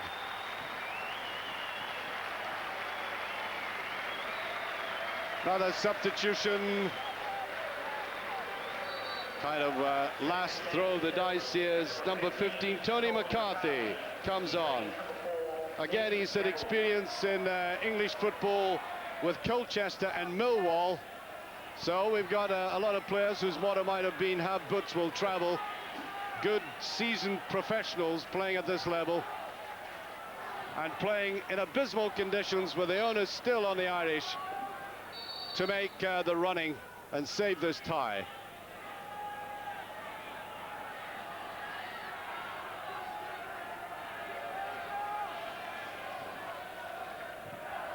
Well, anything could happen. It's really awful out there. And I think there is a danger that the Irish team may overhit the ball. Well, they get the corner there. The referee's saying a deflection. They might tend to overhit it. Well, I came off of them there, okay. So 19-year-old Desi Baker, goal scorer, who just had that chance a couple of minutes ago with a corner. Oh, it's just beyond the head of Sheridan. Now they're all parked in the penalty area. Played out to Geoghegan. And that is just beyond Baker again. And he might have hurt himself going right into that concrete wall just at the back. He'll want to carry on.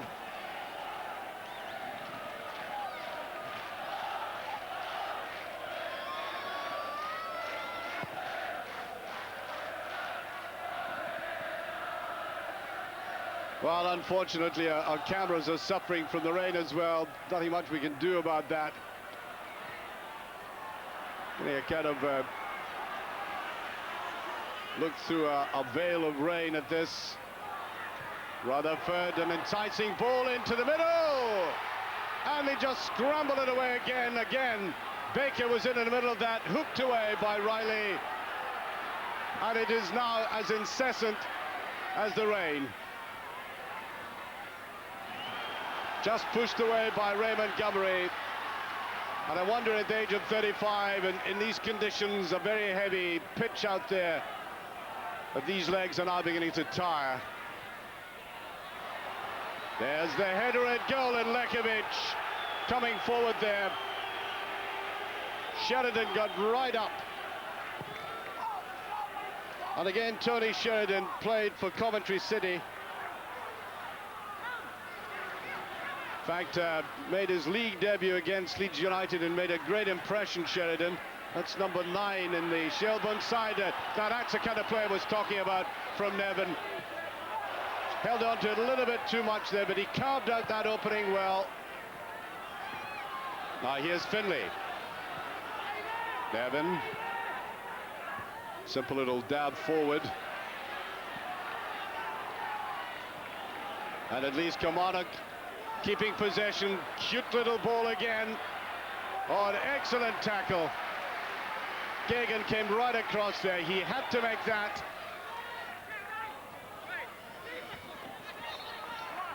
But at any rate, Kilmarnock have held possession. They've moved the game away from their goal mouth. And that's the most basic thing they could do at a time like this. Remember, after we see this game, whatever it reaches its conclusion, it could go into extra time, of course. We'll be seeing highlights of one of the most remarkable performances I've seen in Europe. when we were in the Parc des Princes last night to watch Paris Saint-Germain.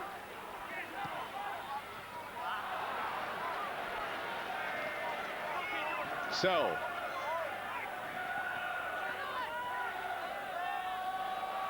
six minutes left.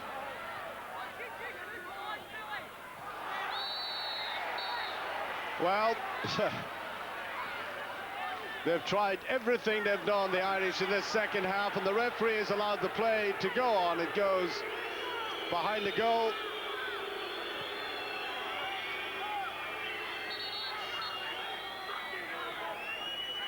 Now this player, Rutherford, has looked very useful on this left-hand side, and from a strictly Kilmarnock point of view, I think they must be delighted he didn't get the service he really ought to have received in the match.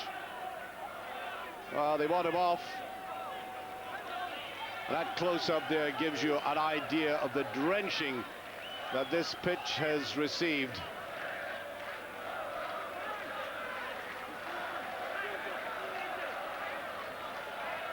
I don't think he'll be off for too long all the same. He really is in agony, and I don't think he would go off at this stage where he's not suffering intensely. And Hugh Allen, the physio for both Kilmarnock and the Scottish national side, down there attending him. Well, Ali Mitchell had gone right forward for that.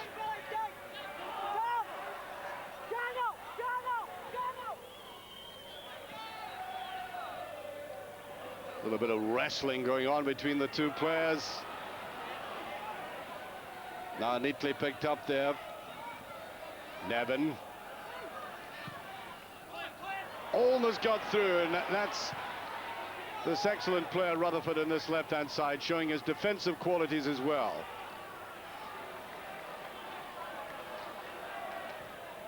Playing it longer this time, that could be a useful ball. And there was a bit of pushing going on there, yes. Free kick to Shelbourne. Just about 4 minutes remaining, and it's slipping away from the Irish.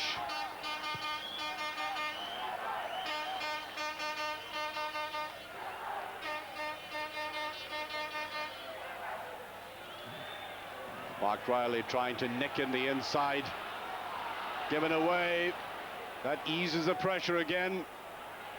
Back to Baker. On to Riley.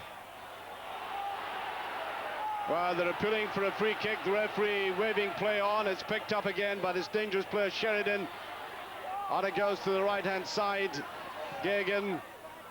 Sheridan. Looks for a little 1-2, and he did get it there. Appeals for offside.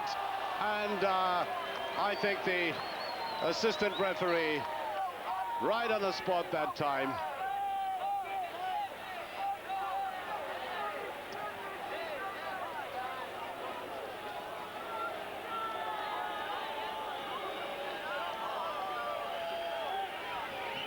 Well, you could see from that replay that as the ball was played back, he was offside.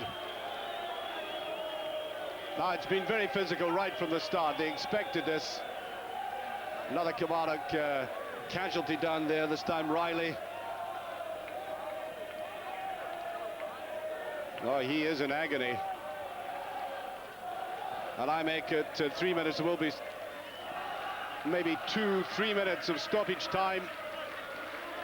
And at this moment in time, Kilmarnock is still in the Cup Winners' Cup. Shelbourne are not.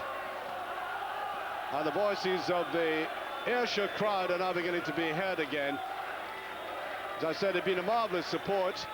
On the other hand, I think they got very nervous in the last 10 minutes or so, and off limps Mark Riley. Now, he wouldn't give in at this stage unless it was pretty serious.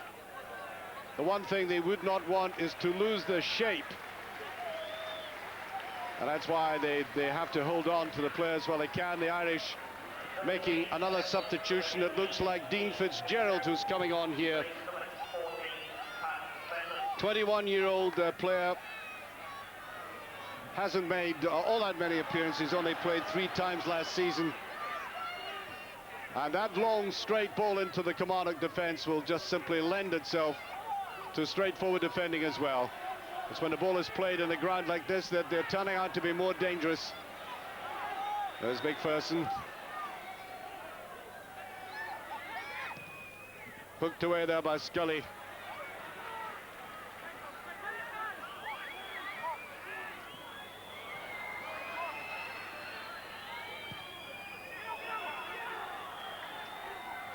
Shouts coming from both benches here, exhorting the players on. It must have been very tiring. Remember, a very early season game. They played a lot of football already. And this heavy pitch has been sapping them. Touched away there by Mitchell. Now inside to Sheridan. Now he can't play the ball about intelligently. Rutherford. Knocked away by McPherson, who I think under ordinary circumstances may have been taken off or volunteered to go off, but not in a situation like this. I think only amputation would stop that man from playing for his club now. This is his first taste of Europe. It's very special, and he is making a special contribution. He's clearly very handicapped out there. And now we're into stoppage time. So little time yet to save this game, but they can. There's stoppage time to take into consideration, and they've given everything for the manager, the Irish.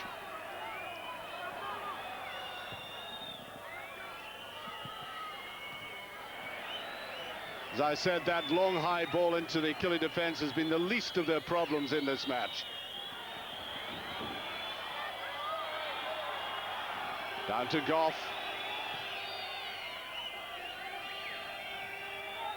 Well, both central defenders, McGowan, the whole back formation there has been quite outstanding. Baker, McPherson, McGowan, Montgomery. And so nervous for the manager down there on the left-hand side. Bobby Williamson, there's the Irish support. So little left of the game now. And that youngster, Dave Bagan, we'll hear a lot more about him in the future. He's only 20, under 21 cap. And he has been waspish in the way he's gone at this defence tonight. Substitution.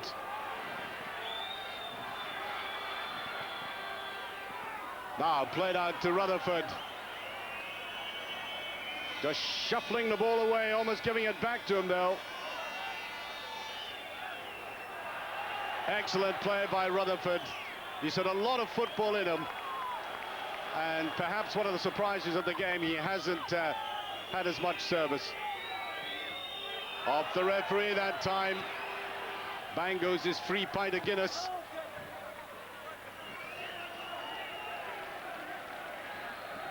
We're now, for the Kilmarnock supporters, agonizingly well into stoppage time, and there's no predicting when the final whistle will go when you take that into account. Now he has to make ground here. Oh, that's good running off the ball on the outside by Fenlon. Really is a strong player, but the ball just pushed away from him by Montgomery. And they're trying to lift the Kilmarnock team. They have looked tired the last 10 minutes or so. Means an enormous amount financially to both clubs. And they just put that away almost anywhere. All eyes on the Portuguese referee.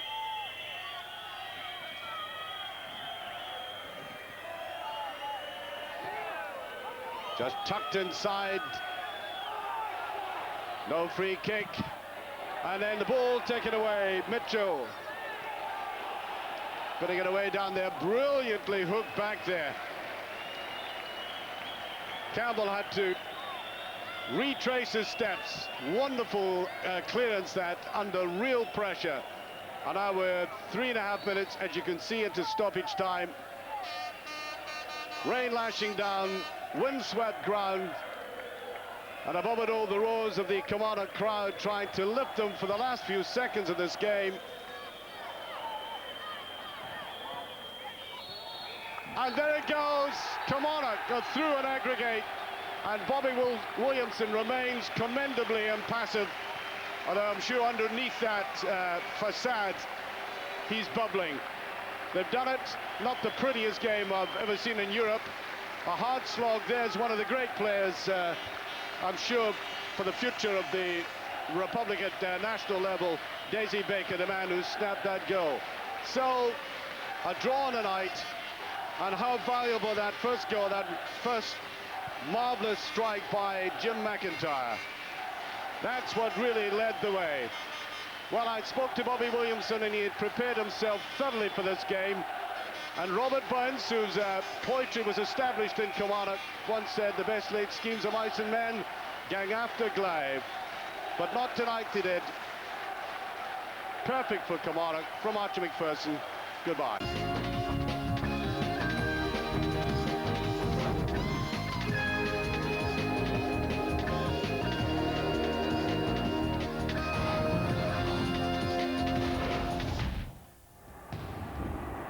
Sports Centre with Fila.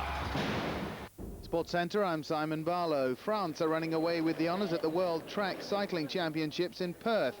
They won their second gold medal of the championships this afternoon in the team speed event, the Olympic sprint, and the team of Vincent Leclerc, Florian Rousseau and Arnaud Tournon finished just under a second and a half faster than Germany, the hosts Australia winning the bronze.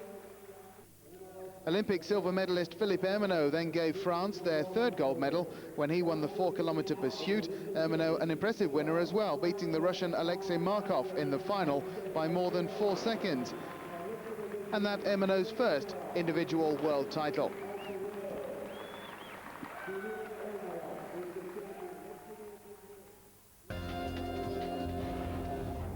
Ari Vartanen's mounting a real challenge on race leader Pierre Lartigue in the Master Rally raid between Paris and Moscow. Vartanen winning this afternoon's 5th stage in Turkmenistan, a minute and 50 seconds ahead of fellow Citroën driver Lartigue, whose overall lead is now just a minute and 13 seconds, and they're around the halfway point. As for the bike, Spain